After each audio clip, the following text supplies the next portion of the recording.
അസ്സലാമു അലൈക്കും. ഞാൻ നാസർമാനുമാണ്. നമ്മുടെ ബഹുമാനപ്പെട്ട AP അബൂബക്കർ ഉസ്താദിൻ്റെ പൊന്നുമോന് ഹക്കീം ഉസ്താദ് നമ്മുടെ ചുരൽമല ദുരന്തം കഴിഞ്ഞതിന് ശേഷം 3-4 പ്രാവശ്യം എന്നെ ഫോൺ വിളിച്ചിട്ടുണ്ട്. മനു സാഹിബെ, നിങ്ങൾ വയനാട്ടിൽ വീട് നിർമ്മിച്ചു കൊടുക്കുന്നുണ്ട് നമ്മുടെ ചുരൽമലയിലുള്ള ദുരന്തത്തിൽപ്പെട്ട കുടുംബങ്ങൾക്ക് എന്ന് പറഞ്ഞു. സ്ഥലത്തിന് ബുദ്ധിമുട്ടുണ്ട് എന്നുള്ളൊരു നിങ്ങളെ വീഡിയോ കാണാൻ സാഹചര്യം ഉണ്ടായി. സ്ഥല സൗകര്യങ്ങൾ ഞാനും കുറച്ച് ചെയ്തുതരാം, അതിന് മേപ്പാടി തന്നെ അതിനുള്ള സൗകര്യം ചെയ്തു തരാമെന്നും പറഞ്ഞിട്ടുള്ള ഇന്നും അദ്ദേഹം ഈ വീടെടുക്കുമ്പോഴും ഫോൺ വിളിച്ചുകൊണ്ട് പറഞ്ഞു. അദ്ദേഹം പറഞ്ഞയച്ച 2 ഡോക്ടർമാർ 2 എഞ്ചിനീയർമാർ ഇവിടെ ഉണ്ട്. മർക്കസിൽ നിന്ന് പഠിച്ച് അവർ ഡോക്ടർമാരും എഞ്ചിനീയർമാരൊക്കെ ആയതാണ്.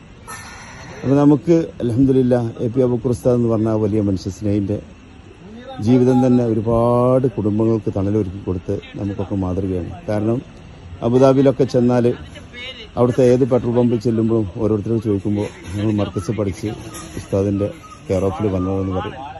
നമ്മളൊക്കെ ദുആ ചെയ്യണം ആ വലിയ മനുഷ്യന് വേണ്ടിയിട്ട്. കാരണം ജീവിതം ഇങ്ങനെ ഒരു മനുഷ്യസ്നേഹം നമ്മളെ ജീവിതത്തിൽ ഉണ്ടാവുമെന്ന് സംശയമാണ്. കാരണം എത്രയോ കുടുംബങ്ങൾക്ക് തണലൊരുക്കി കൊടുത്ത മനുഷ്യന് പഠിച്ചവനെ ആയസ് കൊടുക്കുന്ന റബ്ബെ.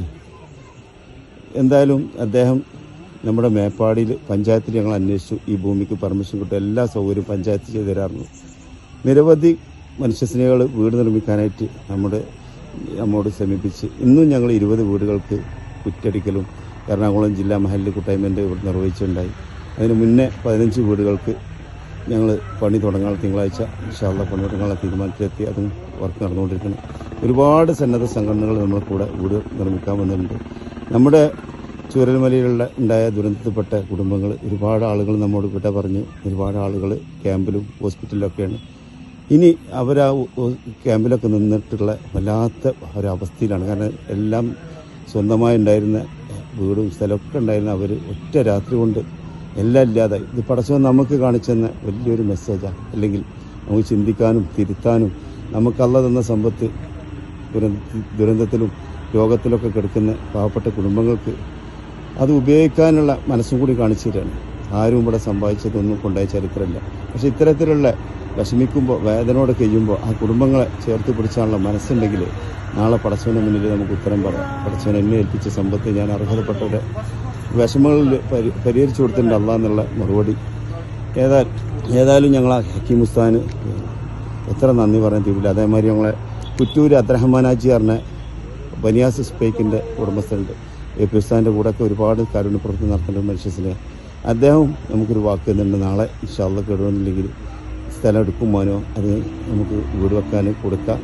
നമ്മുടെ ഓരോ ചുരൽമലയിലുള്ള കുടുംബങ്ങൾക്കും അവരെ പേരിൽ സ്വന്തമായിട്ട് സ്ഥലവും വീടും എത്തിച്ചു കൊടുക്കണം. നമ്മുടെ സർക്കാരും നമ്മുടെ രാഷ്ട്രീയ പാർട്ടികളും മറ്റുള്ള സന്നദ്ധ സംഘടനകളും എല്ലാവരും ഇറങ്ങിയിട്ടുണ്ട്. എല്ലാവരും എത്രയും പെട്ടെന്ന് ഇത് നീട്ടിക്കൊണ്ടുപോകാതെ ഇവർക്കുള്ള വീട് സൗകര്യങ്ങൾ ചെയ്തു കൊടുത്ത് ഇവരെ തണലൊരുക്കണം. ഇവിടെ നമ്മുടെ പുത്തുമലയിൽ കഴിഞ്ഞ പ്രാവശ്യം ഉണ്ടായ ദുരന്തത്തിൽപ്പെട്ട കുടുംബങ്ങൾക്ക് നിർമ്മിച്ചു കൊടുത്ത വീടാണ്. ഇതിലേക്ക് നമ്മുടെ മർക്കസിൽ നിന്നാണ് വെള്ളമൊക്കെ എത്തിച്ചു കൊടുക്കുന്നത്. അൽഹംദുലില്ലാ മർക്കസിൽ കൂടി ഒരുപാട് കുടുംബങ്ങൾക്ക് തണലൊരുക്കി കൊടുത്തിട്ടുണ്ട് നമ്മളെ AP ഉസ്താദ്. ഒരുപാട് മറക്കാൻ കഴിയാത്ത ജീവിതം. നാളെ പടച്ചവന് മുന്നിലേക്ക് പോകുമ്പോൾ ഉസ്താദിന് ഒരുപാട് സമ്പാദ്യമായിട്ട് പോകുന്നു.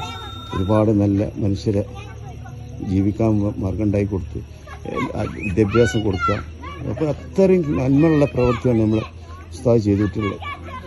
ഇൻഷാ അല്ലാഹ് പടച്ചവൻ അദ്ദേഹത്തിൻ്റെ മകന് നമ്മുടെ ഹക്കീം ഉസ്താദിൻ്റെ കുടുംബങ്ങൾക്കും അദ്ദേഹത്തിൻ്റെ കൂടെയുള്ള പ്രവർത്തകർക്കൊക്കെ പടച്ചവൻ ആസ്വാര്യം കൊടുക്കട്ടെ. എന്ത് കാര്യത്തിലും നമ്മൾ എപ്പോഴും ജാതിയും മതവും രാഷ്ട്രീയമൊക്കെ മറന്ന് മനുഷ്യനെ സഹായിക്കാനുള്ള മനസ്സിലൂടെ നമ്മൾ നാളെ ഉണ്ടാവുമെന്ന് നമുക്ക് ആർക്കും ഉറപ്പില്ല. നമുക്കൊക്കെ ഒരു യാത്ര ഇരുന്നുണ്ട്. പള്ളിക്കാട്ടിൽ എല്ലാവർക്കും വ്യത്യാസമില്ലാത്ത വീടാണ്. പണക്കാരനും പാവപ്പെട്ടവനൊക്കെ ഒരേ വീടാണ്. അതിൽ സമാധാനമായിട്ട് ഉറങ്ങണമെങ്കിൽ ഇങ്ങനെയൊക്കെ ദുരന്തം കാണിച്ചു വരുമ്പോൾ അവിടെ ഓടിയെത്തി നമ്മളെ കൊണ്ട് ചെയ്യുന്ന സഹായങ്ങൾ നമ്മൾ ചെയ്തു കൊടുക്കണമെന്ന് അപേക്ഷിക്കണം. എല്ലാവരോടും നന്ദി.